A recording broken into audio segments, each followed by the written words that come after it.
Hey, there's a question that you hear a lot lately, and there's different formulas for that question, but they all basically go something like, how the fuck did we get here?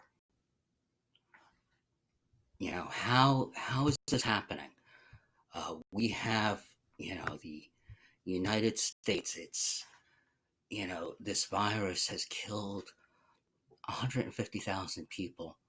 You know, that the United States has a quarter of the world's death, even though we're only 4 or 5% of the world's population.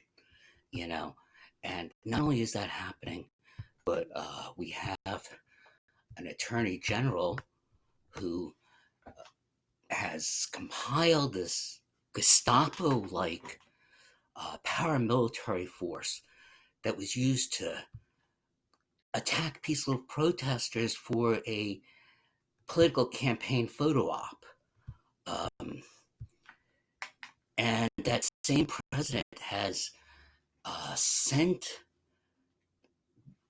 this group of thugs into cities where he is unpopular to push down the people of those cities.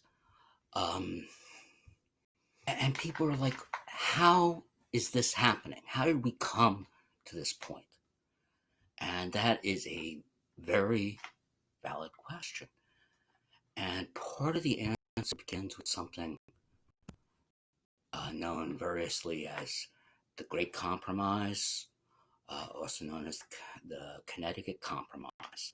And that had set up uh,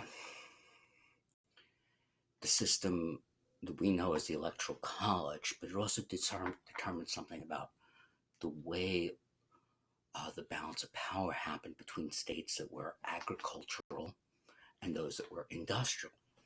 And this would later get into a question of those that were slave states and those were free states. And they were so at that time.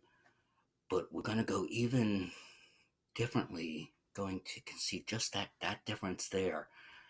It was also a time where agricultural meant things like, like the childhood book, The Ox Cart Man. You might have read it as a kid. I know I did. I also know people much younger than me had LeVar Burton talk about it.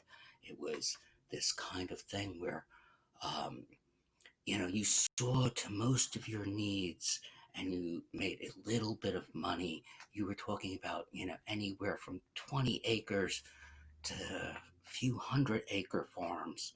You weren't talking then about the agro industry. During the Civil War, by the time, once the cotton mill came around, you were talking about agro industry. And that's a different thing because the acreage changes tremendously. And the difference in the thing, an agricultural state back in 1776, the majority of agriculture was done by farmers that would be middle income, not middle class here. I'm talking about the median income, exactly in the middle. If you divide it up into, they were workers, they were also managers, and they were independent, and there were a lot more of them, right? When you get into states today, the agricultural states, agro industry can farm tens and tens of thousands of acres.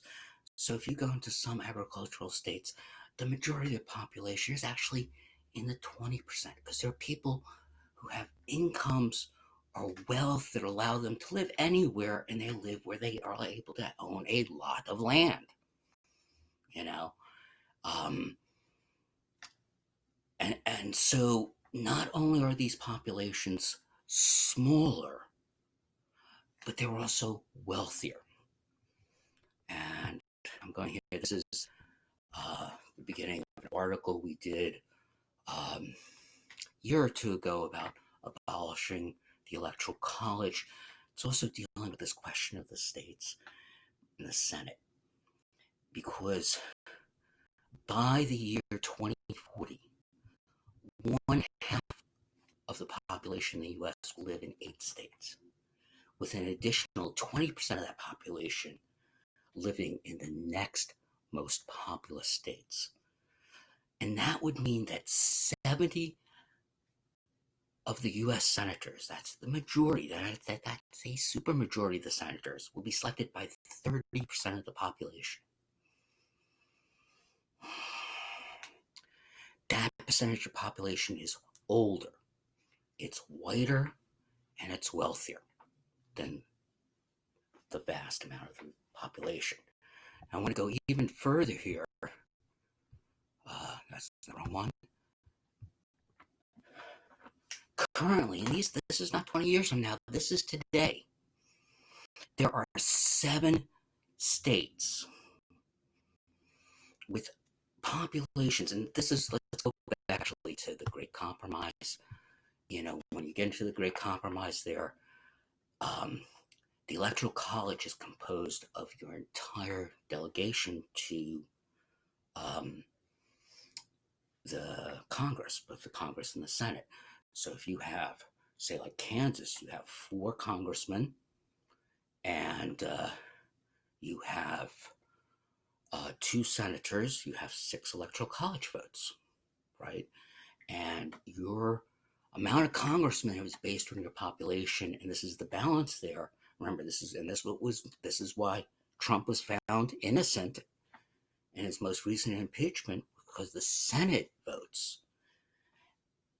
Every state gets 2 senators, right? And so when you get into 7 states, populations so small, they only have 1 congressman, but they still have 2 senators. The smallest population was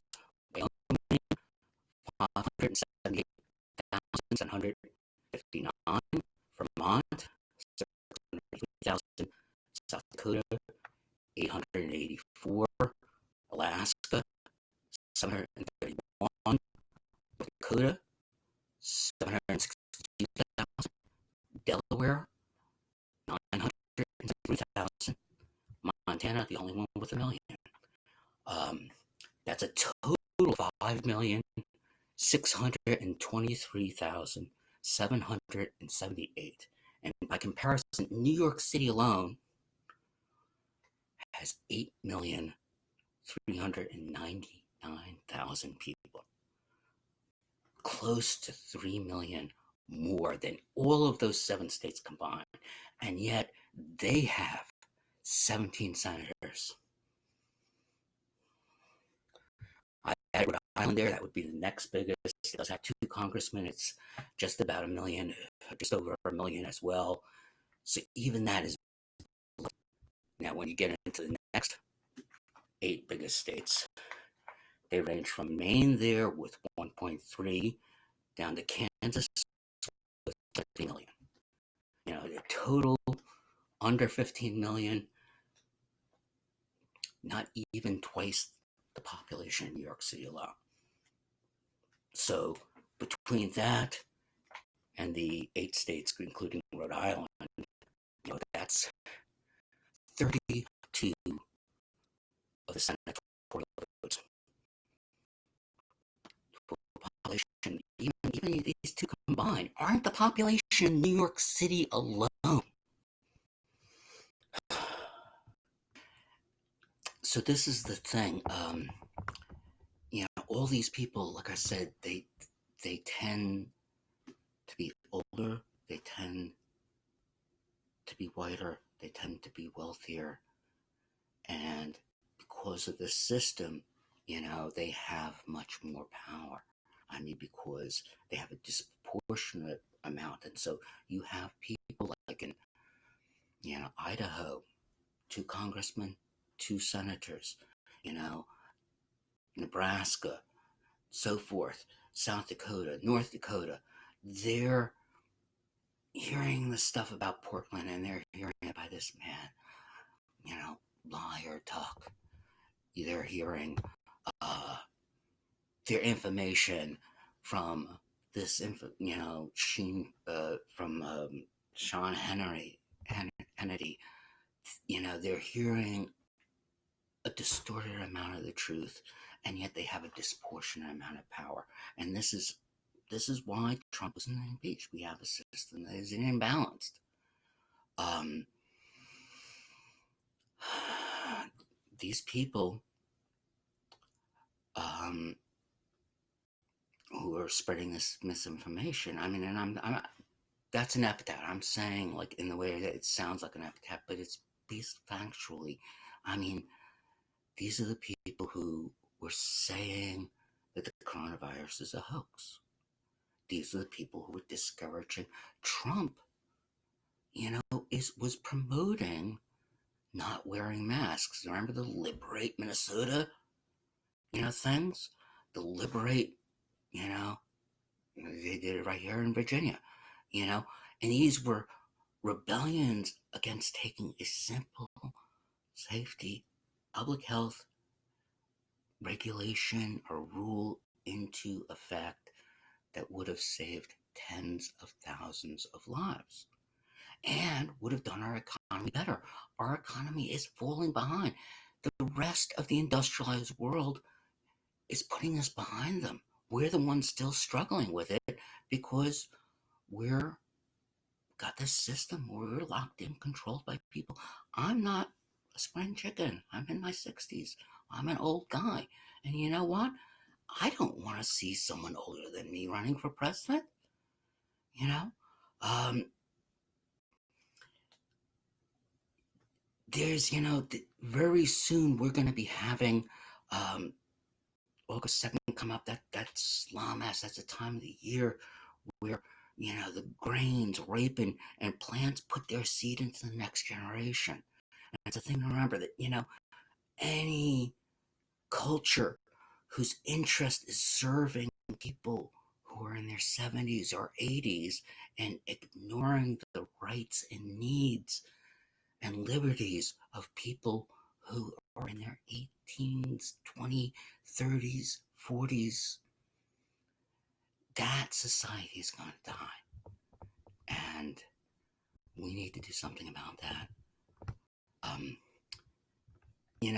What I had written this article, it's available to those of you who connect with me through LinkedIn, about abolishing the Electoral College. What I was proposing then is that just a few states it would take to do it, of the populous states, to basically set a deadline of either they're going to pull out of this compromise or it's going to be fixed. And there is an easy fix. Just have it one amendment saying, your population gets so low that you only have one congressman. You can't have more senators than you have congressmen. And then balance it out by going to the population, the most populous state that doesn't, so none of them have more than three, but you start evening it out the other way. That would also somewhat rebalance the Electoral College. And while that is not perfect, to those of us who would rather have it abolished, it's better than it is. It gets it back to where it was a long time ago before, the industry changed the dynamics of the population so much. Because this is the way we have it right now. I'll put the link for the article on the Electoral College. And I hope you subscribe to my channel. And I hope to get some of the technical issues. I know the sound is still bad, but thank you.